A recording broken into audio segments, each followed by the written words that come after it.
सम्पूर्ण न्यायप्रेमी आमाबुवा दाजुभाइ तथा दिदीबहिनीहरू 2079-2 गते पञ्चदेउल विनायक नगरपालिका वडा नम्बर 4 कालिका स्थान अछाममा घटेको घटना विनोद साई हत्या प्रकरण के कसरी भयो भन्ने सन्दर्भमा यो सामग्री यहाँ प्रस्तुत गरेको छु।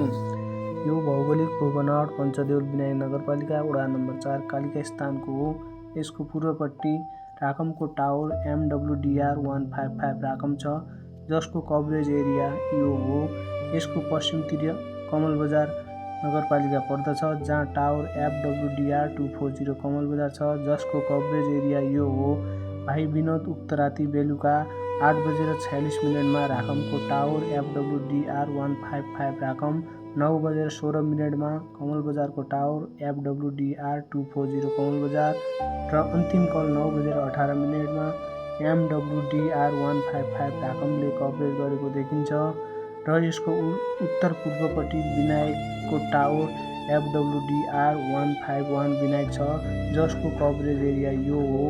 यहाँ उल्लेखित टावरहरू र प्रहरी प्रतिवेदनमा घटनास्थलमा कभरेज हुने भनिएका टावरहरू एउटै हुन्।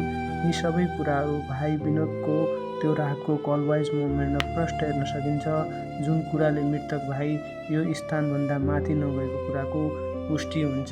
यो स्थान विनोदको लास फालिएको स्थान हो। यो घटनास्थलदेखि करिब 2 किलोमिटर जति टाढा छ। अघि उल्लेख गरिएका नेटवर्क टावरमा यो स्थानमा कुनै पनि टावरको कभरेज एरिया छैन। यो स्थानमा कभरेज हुने टावरहरू FWDR 244 रप A र B हो, जहाँ राति 11:14 अक्कलसाईको एक्चुअल कल लोकेसन देखिएको छ र सोही समयमा यो डाँडामा सज्जन साईको एक्चुअल कल लोकेसन देखिएको छ। आज राति 8:30 बजे अम्बिका कुमारी चलाउनेको निर्देशनमा मेरा पक्षका केटाहरूलाई जसरी पनि समातेर ल्याउन प्रहरी यो स्थानमा आएपछि यी मेरा पक्षका सबै घरका आइमाई केटाकेटी यस ठाउँमा जम्मा हुन्छन्। यहाँ भाइ विनोद पनि हुन्छ। यस स्थानबाट भाइ र मेरो 692 सेकेन्ड फोन कल भएको छ। यो समय 8:29 देखि 8:40 सम्मको हो। त्यसपछि विनोद यहाँबाट यो ठाउँ आफ्नो घरमा आई खाना खान्छ र केही समयपछि यो ठाउँमा फेरि ठुलो हल्ला हुन्छ र विनोद के भयो भनी यो ठाउँमा पुग्छ। यो ठाउँमा हाम्रा घरहरू देखाउन प्रहरीसँग महेन्द्र, देवेन्द्र र अक्कलसाई पनि गएका हुन्छन्। जब प्रहरीबाट यस स्थानमा भएका केटाहरूलाई पक्राउन बलको प्रयोग हुन्छ, त्यसपछि सबै केटाहरू यो तलपट्टि हाम्रा घर भएको स्थानतिर भाग्छन् र आफ्नो ज्यान र प्रहरीको नियन्त्रणबाट बच्न सफल हुन्छन्। प्रहरी जसरी पनि त्यहाँबाट मेरा पक्षका मानिसहरूलाई उठाएर लिने भन्ने पक्षमा हुन्छ र राति मङ्गल साई र देवेन्द्र साईलाई घरमा सुतिरहेको अवस्थामा कपडा नलगाई नाङ्गै समातेर लिन्छ। विनोद भाग्न खोज्दा यो स्थानतिर भाग्छ र छेउछाउपट्टि लुकेर बसेका महेन्द्र साई, देवेन्द्र साई, अक्कल साई, सज्जन साईले भाइ विनोदलाई लखेटी यो स्थानसम्म पुर्याउँछन्। विनोदलाई लखेटेको देखेपछि यो बाटोको प्रयोग गरी श्याम साई यो स्थानमा आई लुकेर बसेका हुन्छन् र यहाँबाट घटना भएको कुरा कानले सुनिरहेका हुन्छन्। रातको समय भएकाले देख्न भने सक्दैनन्। विनोदलाई यो स्थानसम्म पुर्याइसकेपछि माथिबाट आएका वीरेन्द्र साई र पृथ्वी साई पनि माथिबाट यस ठाउँमा आउँछन् र नियन्त्रणमा लिएको विनोदलाई घरेलु हात हतियार प्रयोग गरी विवश तरिकाले हत्या गर्दछन्। यो ठाउँमा प्रहरीको डरले आउन नसकेकी मन्सरा साईले यो स्थानमा बसी हत्याराहरूको गतिविधिहरू नियालिरहेकी हुन्छन्। यो घर रामबहादुर साईको हो, जहाँ लास राखेको कुरा मन्सरा साईले यो स्थानबाट लुकी छुपी हेरिरहेकी हुन्छन्। रातको समयमा यी हत्याराहरूले यो बाटोबाट मोटरसाइकलको प्रयोग गरी लासलाई यो स्थानमा पुर्याई भिरबाट खसालिदिन्छन्। अघि भनिएर देखाइएका कुराहरू सरकारी साँची श्यामबहादुर साई, अमरबहादुर साई, मोतीकला साई र मन्सरा साईको बगपत्रमा खुल्लस्त भएको कुरा समेत जानकारी गराउँदछु। यी घरहरू मेरा पक्षका हुन्। घटनाका बेला यी सबै घरहरूका मानिसहरू यो ठाउँमा जम्मा भएका हुन्छन्।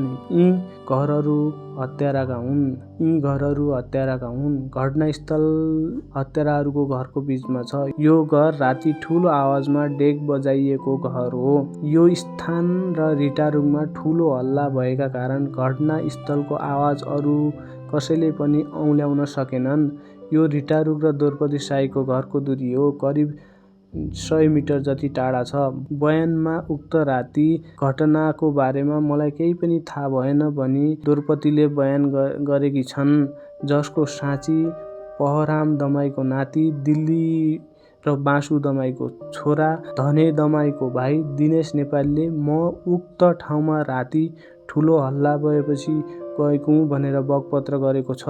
अर्की प्यारी साँची सरस्वतीले उक्त राति केही पनि भएको होइन, हामी सँगै सुतेका हौँ भनी बकपत्र गरेकी छन्, जो मेरी प्यारी फुपू हुन्, जसका बयानले द्रौपदीलाई सर्वोच्च अदालतबाट बच्न साह्रै गाह्रो होला जस्तो छ। यो नेपाली जीको घर हो। यहाँदेखि द्रौपदीको घर झन्डै 2 किलोमिटर जति टाढा छ।